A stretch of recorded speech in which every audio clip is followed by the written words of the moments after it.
What's up, everybody? Today I got something I'm really excited to talk to y'all about. A new build, finally complete, something I've wanted to do for a long time. Dual, shoulder-mounted, remote-controlled miniguns. This is a dream of mine that I've had for quite a while, and it would not have been possible without the help of Roy Telford, Bradley Lightfoot, and Jeremy Dutton, the owner of Kitsap Sports in Bremerton. Without those guys' help, this would not have been possible. They basically built this for me. It started with one minigun. It was super lightweight. I was single firing it with one hand. Figured, why not get another one? Dual wield them.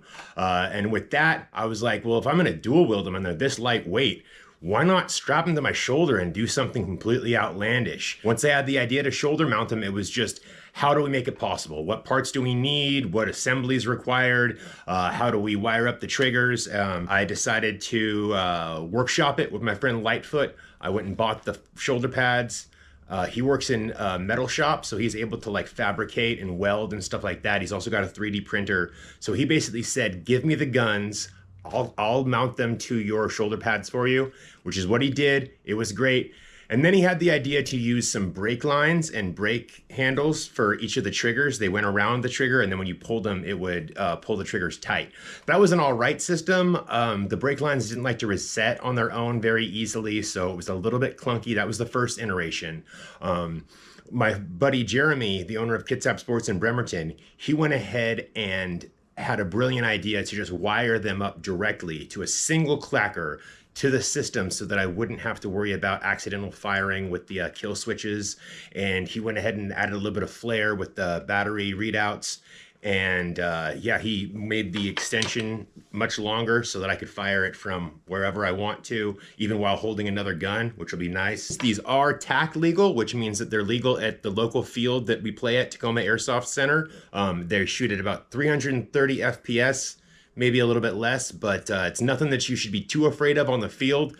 This is more about the looks than it is about supreme firepower. I can't really get across large outdoor fields, but I can scare the crap out of some kids. And that was kind of the whole intention. I'd like to get into it with you. We're gonna start with going over the individual parts of the build, and we'll get into that right now. All right, let's start with the base. I went ahead and found a youth size large football pad on eBay for about $40. Which was clutch because these are usually pretty expensive. And I didn't go with a youth size because of the price. I went with the youth size because I didn't want it to be too big and bulky. And since I'm not using this for actual football, it doesn't matter how small it is as long as it can go over my head and over my shoulders. And this setting fits perfectly. And zip tied up to the back here, we have our wiring system where we have our plug on the right for this shoulder and battery. And we have the plug on the left for this shoulder and battery. And then in the center, we have a plug-in for our clacker. Along the back, we also have two bolts coming through the holes to secure our frame. And then we have the elasto band that comes around our armpits and latches right here. Keeps this thing very secure, does its job perfectly. All right, next up, we'll get into the frame a bit. This was fabricated by my good friend Bradley, and it is metal all the way around, with holes to secure it to the football pads. Along the outsides, we have 3D printed brackets for our mounts to go into. They have these cutouts here so that the guns can actually be tilted whichever way you want to. These parts here are 3D printed, but the metal plates that they're bolted to are metal and welded to the frame. It's a bit heavy. This does probably add the most weight of any part of this, but it's very good for keeping everything stable and secure. And next we're gonna get into the mounts that hold the guns in place. Okay, so this is one of the 3D printed mounts that my buddy Bradley also came up with the schematics for and 3D printed me. They have two bolt holes here and here to go into the brackets on the mount. They secure into these two holes right here, and this slot allows you to angle them however you'd like. The top is only zip tied for now because it allows me to get it on and off the gun much easier. I only have to unsecure these two long screws or long bolts, and then it comes apart and comes off the gun. So for right now, zip ties work perfectly on the top. Let me put them on there and show you how it works. The mount themselves are designed to go around the gun like so.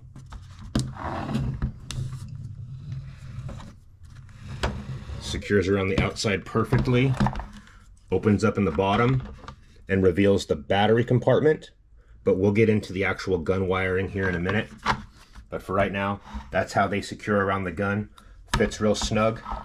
So before I put the frame on and I assemble it, I just wanted to make note that I did get a big black cape that I have secured with the 2 bolts. And by tying it to the football pads here, some of you might consider it cringe. I'm a big Star Wars fan, and I thought the cool Darth Vader cape would be a good idea. Also kind of a Helldivers vibe. So I'm probably going to paint something or dye something on the actual cape itself. I'm thinking something in red or gold, either some sort of Helldivers insignia or like an anarchy sign, something cool. But for now, it's just a plain black cape, and I actually think it does look pretty good. Taking the football-iness away from this build a bit, it actually doesn't look so much like football pads when it's got the cape running over the top of it. So as you can see, the frame bolts onto the back right here, which also keeps the cape in place, which is nice.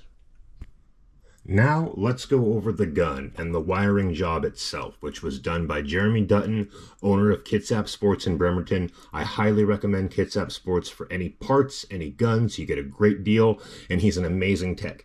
He did this work for me, and it's immaculate. So let's get into it. On the bottom, as you can see, there's no battery door anymore. That's been removed. The wires have been rerouted to an on-off switch right here. So when I want the guns to be on safety, I can turn them off or on. And then in order to install the battery, we just hook it in right here before we put the mount on. And then once the mount is secure and the screws are in place, it holds the battery where it's supposed to go. With the battery plugged in, it's all ready to go.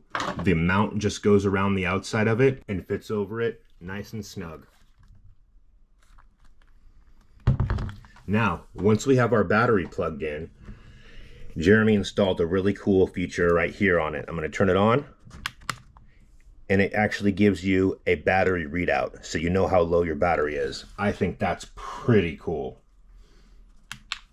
Now, along the back side here, in place of the safety and the trigger itself, there's no trigger, is this cord right here. This is what plugs directly into one side or the other on the shoulder mount. The last feature about this gun that I wanted to go over is the tracer unit. I couldn't see the BBs. That's always a problem with the gun that doesn't have a tracer. So I had Roy step in, and he printed me out these tracer units. 3D printed this tracer unit that holds 4 separate tracers, and they were spec'd for the T238 tracer, which, if you're not sure, is these little ones. You can get them for like 30 bucks on Amazon. These do either red or green BBs. But these actually allow me to shoot at nighttime or indoors and always be able to see my BBs, which is the clutch. As soon as the barrel lines up with the top and it fires out of a different tracer. 4 separate charging ports. So I have these all charged up. We're gonna get these testing later. But yeah, let's get it installed. All right, guys, so we've got it all set up. Got our bolts attached on both sides. We have it arched all the way up to the top, bolted in here and here. We're gonna go ahead and hook up our electronics. Kill switches are off, so we can't accidentally fire. We're gonna go ahead and hook up our electronics. Batteries are already in both guns.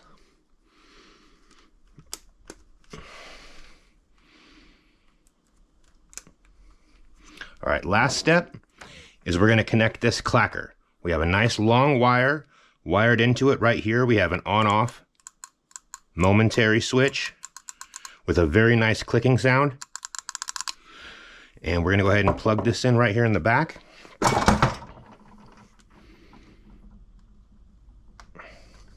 All right, now the wire goes along to the front, and we can control this with either hand, which is really nice. Notice how it's not firing now. It's because our kill switches are off. Kill switch on, kill switch on. 2 different colors, 2 different battery readouts. You've heard enough about how we built this thing. What do you say we get out there and I test it for you? All right, here we go, test firing on Dr. Jones. Gonna step back a bit so that both streams can catch him.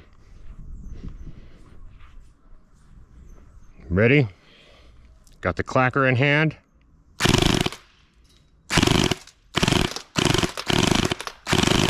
Here we go, let her rip.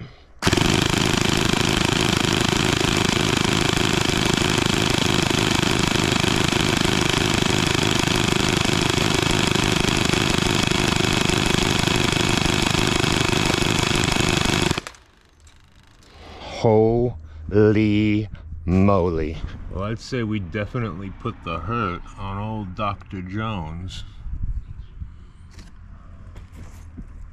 Night night, buddy. Oh shit. That's real.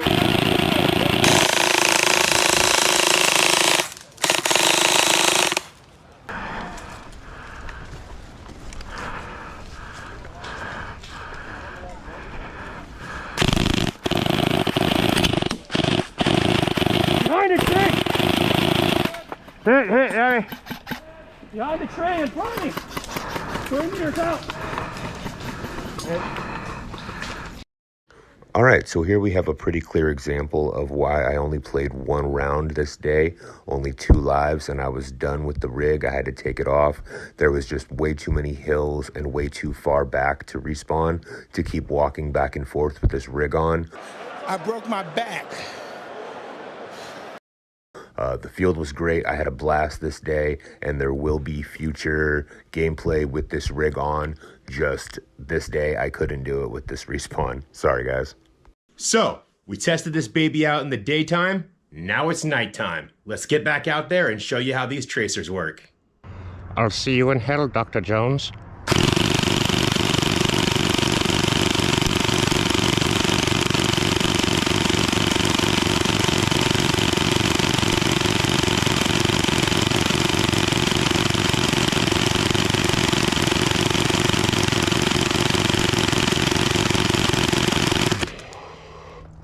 And a little bit more from farther back.